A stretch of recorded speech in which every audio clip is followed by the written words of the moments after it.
एक breaking news आहे। नागपूर, चंद्रपूर, अमरावती आणि अकोल्यात शिवसेना भाजप महायुती म्हणून लढणार आहे। भाजप नेत्यांसोबत झालेल्या बैठकीनंतर मंत्री उदय सामंत यांनी ही माहिती दिली। चारही महानगरपालिकेत शिवसेनेचा मान सन्मान ठेवला जाईल असं आश्वासन भाजप नेते बावनकुळे यांच्याकडून देण्यात आलंय। त्यामुळे आम्ही चारही शहरात महायुती करून लढणार आहोत असं सांगण्यात आलंय।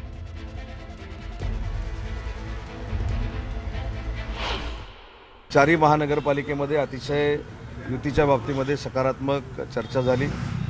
चारही महानगरपालिकांमध्ये युती करूनच लढण्याचं आज निश्चित करण्यात आलेलं आहे। त्याच्यामध्ये अकोला असेल, अमरावती असेल, चंद्रपूर असेल, नागपूर असेल, या चारही महानगरपालिकेमध्ये शिवसेनेचा मान सन्मान हा ठेवला जाईल अशा पद्धतीचं आश्वासन देखील माननीय बावनकुळे साहेबांनी दिलेलं आहे। त्याच्यामुळे चारही महानगरपालिकेमध्ये आम्ही महायुती म्हणून लढणार आहोत।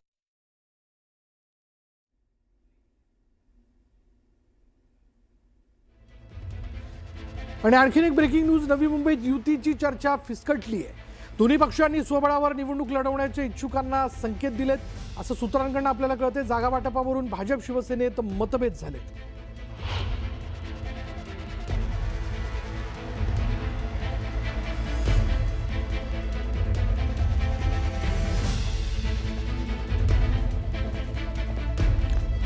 त्यामुळे नवी मुंबईत आज बैठकीचं आयोजन करण्यात आलेलं होतं, ज्याला प्रचार प्रमुख माजी खासदार संजीव नाईकांनी दांडी मारली, पण इतर दोन्ही बाजूचे महत्त्वाचे नेते या ठिकाणी उपस्थित होते। पण ही चर्चा जी ती फिसकटली आहे, त्याच्यामुळे चर्चेचे आणखीन काही चर्चेच्या बैठका होत आहेत। काही बागणं महत्त्वाचं ठरेल। बघूयात, पंतप्रधान नरेंद्र मोदी यांनी आज ख्रिसमसच्या निमित्ताने आपण जर पाहिलं तर नवी दिल्लीमध्ये चर्चला भेट दिली। यावेळी त्यांनी सगळ्यांना नाताळच्या शुभेच्छा देखील देऊ केलेल्या आहेत।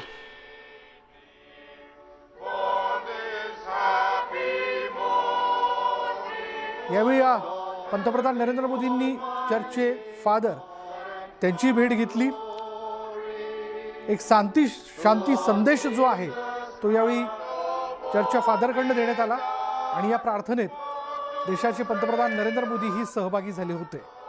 दिल्लीतील कॅथेड्रल चर्चला त्यांनी भेट दिली।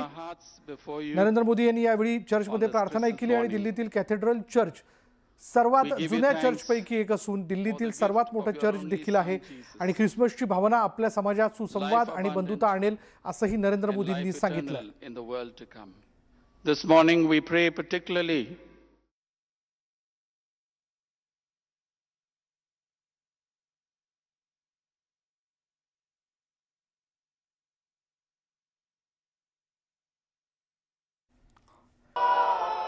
यावेळी उपस्थित सगळ्यांच्या बरोबरीने पंतप्रधान नरेंद्र मोदी ख्रिसमसच्या प्रार्थनेत सहभागी झाले होते।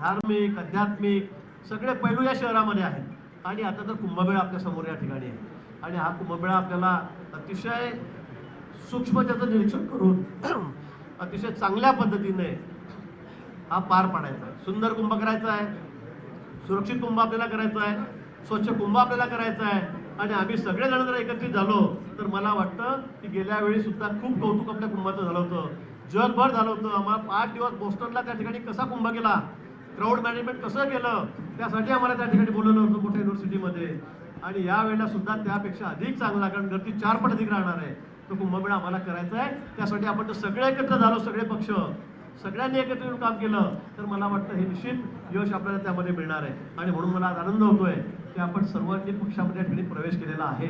जुन्या कार्यकर्त्यांना मी सांगणार, तुम्ही काळजी करू नका, तुम्ही अजिबात काळजी करू नका, तुमची सुद्धा काळजी आम्हाला आहे। कोणी असं समजण्याचं कारण नाही की माझ्यावर अन्याय होणार आहे, याच्यावर अन्याय होणार आहे। कालांतराने तुम्ही बघाल, काही दिवसांना तुम्ही बघाल की कोणाकोणाला न्याय मिळाला।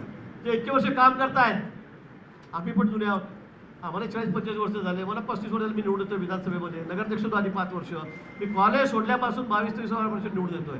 मला माहिती आहे कार्यकर्ते कसे काम करतात, किती खस्त्या खाव्या लागतात, कसा आम्हाला समोरच्या लोकांशी लढा द्यावा लागला। आता आम्ही सत्तेत आलेलो आहोत, पण पूर्वी विरोधात होतो, किती वेळा जेलमध्ये जावं लागलं, केसेस झालेल्या आहेत, याची आम्हाला सगळ्यांना जाणीव आहे। देवेंद्रजींना आहे, पक्षाला आहे, सगळ्यांनाच आहे, रवींद्रजींना आहे, बावनकुळेंना आहे, सगळ्यांनाच आहे आणि म्हणून तुम्ही पुन्हा मी सांगेन की आपण काळजी करू नका। थोडाफार राग तुमच्या मनामध्ये आहे, साहजिक आहे, असणार आहे, असायलाही पाहिजे, पण तो राग सुद्धा लवकर निवळला जाईल।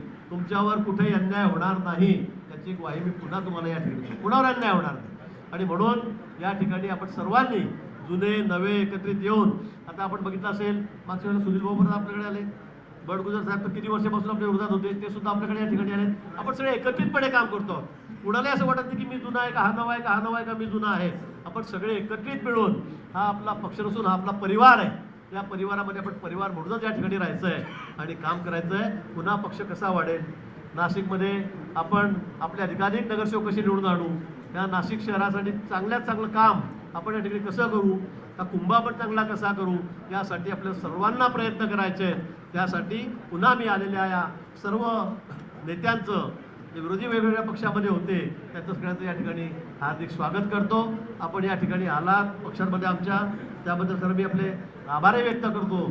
आणि आता मला खात्री झालेली आहे की नाशिक शहरामध्ये आता आम्हाला फार काळजी करण्याची गरज नाही. फार काळजी करायची म्हणजे तुम्ही झोपून राहा असं नाही, आपल्याला प्रचार करावा लागेल. त्याचं तुम्ही म्हणाल भाऊनी सांगितलं आता काळजी करण्याची गरज नाही, पण आता आपल्याला अधिकाधिक आपल्याला या राज्यामध्ये रेकॉर्ड करायचं आहे. राज्यामध्ये आपल्याला नाशिकमध्ये रेकॉर्ड करायचं आहे की सर्वात जास्त नगरसेवक या ठिकाणी महायुतीचे, युती असेल तर आता युतीचे प्रयत्न आपले आहेत, आपण ते करतो, पण या ठिकाणी सर्वात जास्त म्हणजे 85% वर 80% वर निकाल आपल्याला या नाशिक महापालिकेमध्ये आपल्याला द्यायचा आहे. एवढंच आव्हान आपल्याला प्रसंगी मी पुन्हा या ठिकाणी करतो. आलेल्या सर्व या ठिकाणी जे नेते आहेत त्यांचं सर्वांचं पक्षामध्ये या ठिकाणी स्वागत करतो. आजपासून आपण आपल्या पक्षामध्ये आलेला आहात, आपण सर्व मिळून या ठिकाणी जुने नवे मिळून पुन्हा या ठिकाणी आजपासून कामाला लागूया. निवडणुकीला सुरुवात झालेली आहे, अर्ज भरायला सुरुवात झालेली, वेळ खूप कमी आहे आणि आपण सर्वांनी एकत्रितपणे काम करून या ठिकाणी नाशिक शहराचं नाव या पूर्ण महाराष्ट्रामध्ये, इतके नगरसेवक कधी गुणाचे आले नसतील पक्षाचे, तेवढे आपल्याला आणून द्यायचे आहेत. त्यासाठी आपण सर्वांनी तयारीला लागावं, एवढंच आव्हान मी आपल्याला या प्रसंगी करतो आणि थांबतो. धन्यवाद. जय हिंद, जय महाराष्ट्र.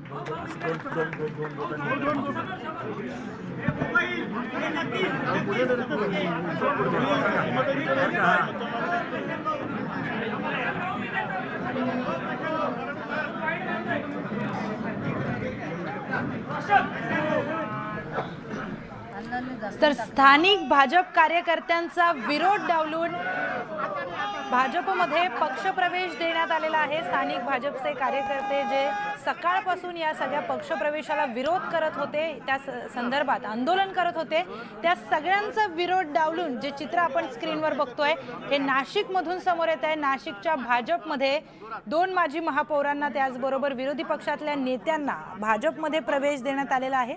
पालिका निवडणुकीच्या पार्श्वभूमीवर हे पक्षप्रवेश होत आहेत. भाजपमधलं इन्कमिंग आपल्याला दिसून येत आहे, पण त्याच भाजपमध्ये अंतर्गत गटात मोठ्या प्रमाणात नाराजी दिसून येते.